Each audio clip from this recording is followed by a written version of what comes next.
which is a good time, actually, to introduce somebody who hasn't been in Parliament or in politics for 50 years. Nonetheless, you'll have a view on it. And that is political, economic and social commentator, Hilary Calvert, and she joins us now. Hilary, how are you?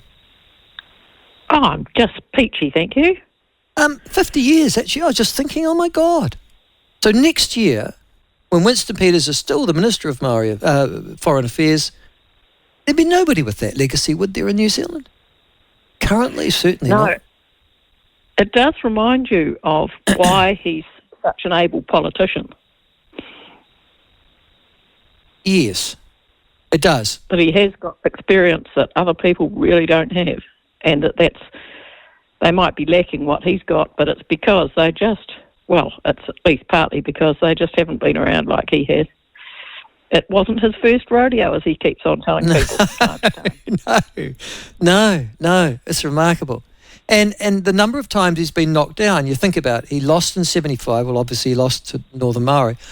I think he struggled to get 1,000 votes from memory. Then won the election by a petition for 2 years, lost in 81, got re-elected in 84, and then we all know the consequence. But he's been knocked down a number of times. He's come back, hasn't he? Yes. Doesn't trouble him terribly, it would appear.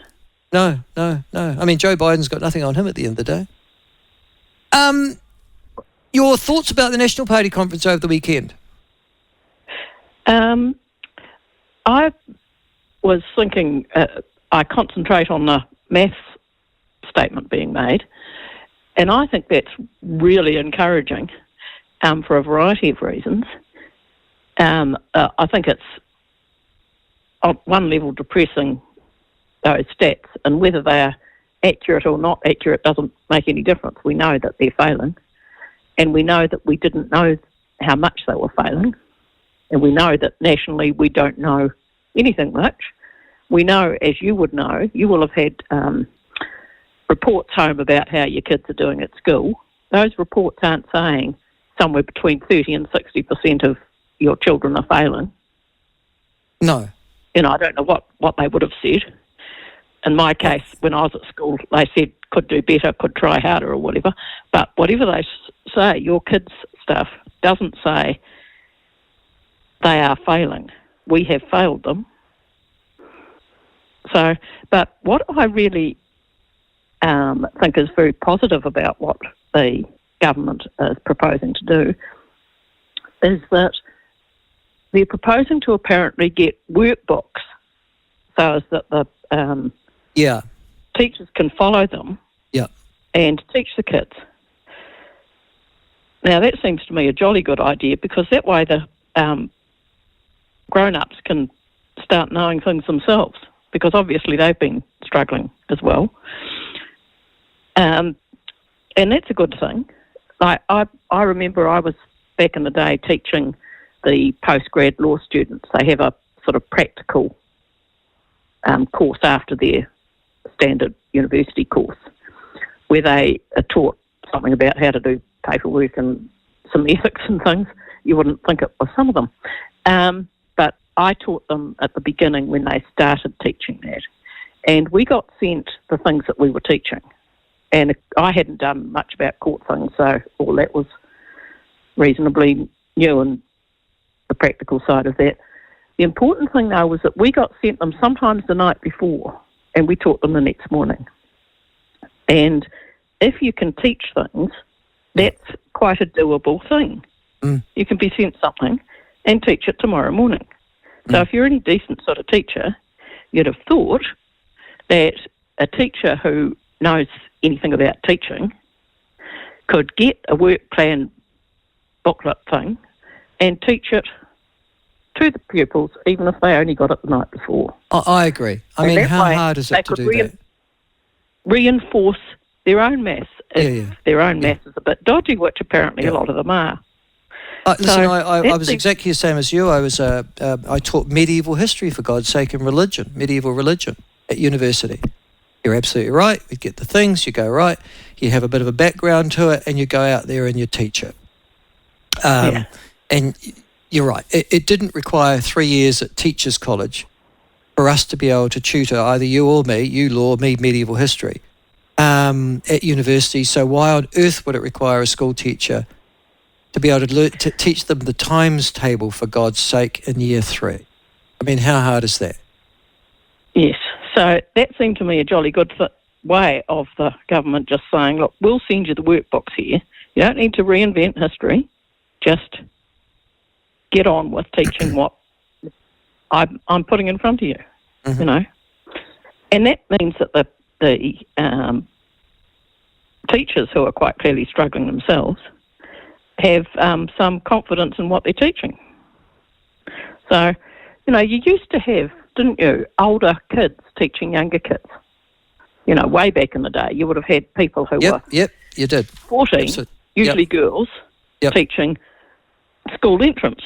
Mm-hmm. And you probably do in African countries even still, whatever. You just need the workbooks to stay ahead of whatever it is. You only need to be one day ahead of them. It would be interesting too to see if they had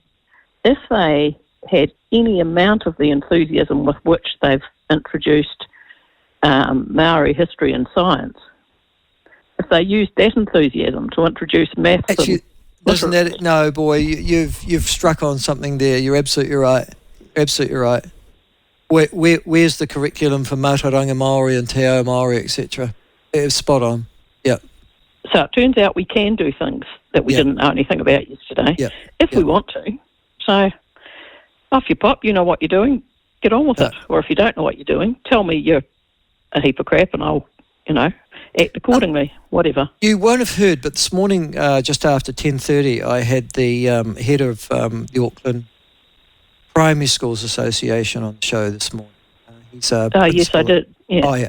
Well, it was interesting what he said about the way in which they assess, and then it was far more interesting to me in which he said, "Oh, I don't know where they got those statistics from that the Prime Minister gave out over the weekend."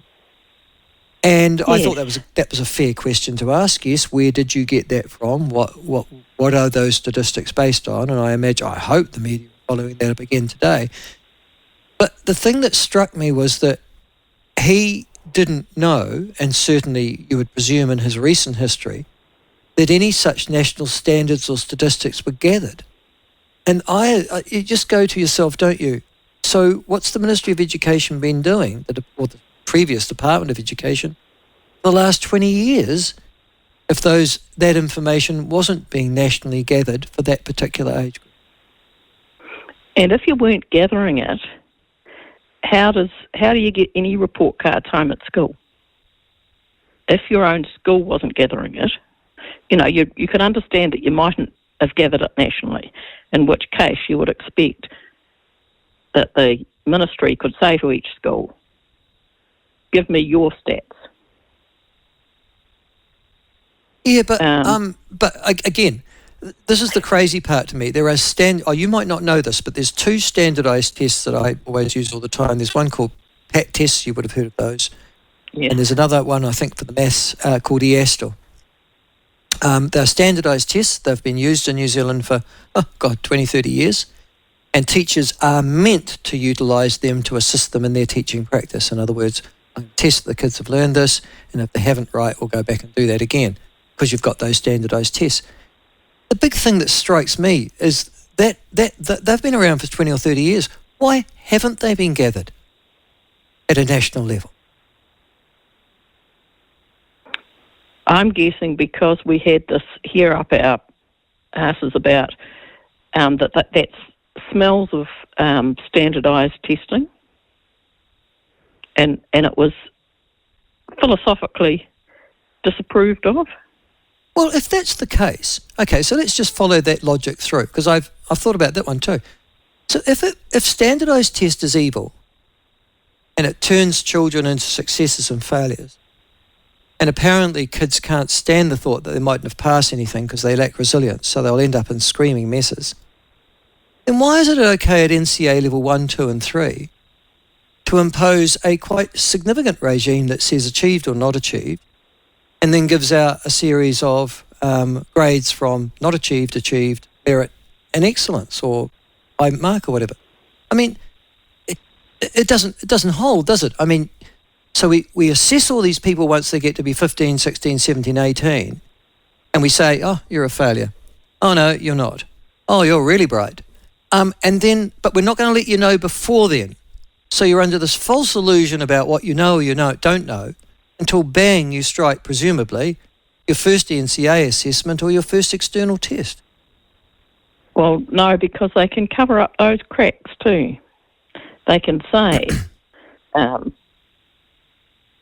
they can give you any marks on a piece of paper, because especially with the internal assessment sorts of things, and they can give you little shiny objects that you can pick up, these wee assessment unit things, whatever they're called. And if you collect enough of those, one of the things the current government has done is said you must have in your little collection of shiny objects, if you're going to pass your year level, you must have a proportion of them in literacy and numeracy. Enough of those ones. But up till then, you could have them in damn near anything, really.